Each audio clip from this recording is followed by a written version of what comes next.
Traffic পুলিশের নিয়মিত অভিযান, সড়কে শৃঙ্খলা ফেরাতে কঠোর তৎপরতা। নিজস্ব প্রতিবেদক, ঢাকা। রাজধানীর যাত্রাবাড়ি এলাকায় সড়কে শৃঙ্খলা ফিরিয়ে আনতে ও যানবাহনের সঠিক কাগজপত্র নিশ্চিত করতে নিয়মিত অভিযান পরিচালনা করছে ট্রাফিক পুলিশ। অবৈধ যানবাহন ও চালকদের অনিয়ম রোধে পুলিশের এমন তৎপরতা অব্যাহত রয়েছে।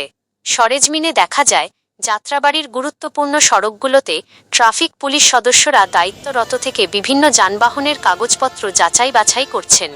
ট্রাফিক আইন অমান্যকারী ও প্রয়োজনীয় নথিপত্রবিহীন যানবাহনের বিরুদ্ধে নেওয়া হচ্ছে আইনানুগ ব্যবস্থা। সংশ্লিষ্টরা জানান, সড়কে জনদুর্ভোগ কমাতে এবং দুর্ঘটনার ঝুঁকি এড়াতে এই বিশেষ উদ্যোগ নেওয়া হয়েছে। নিয়মিত অভিযানের ফলে সড়কে শৃঙ্খলা ফিরতে শুরু করেছে। ট্রাফিক পুলিশের পক্ষ থেকে চালক ও মালিকদের উদ্দেশ্যে বলা হয়েছে, ট্রাফিক নিয়ম মেনে গাড়ি চালান এবং বৈধ কাগজপত্র সঙ্গে রাখুন।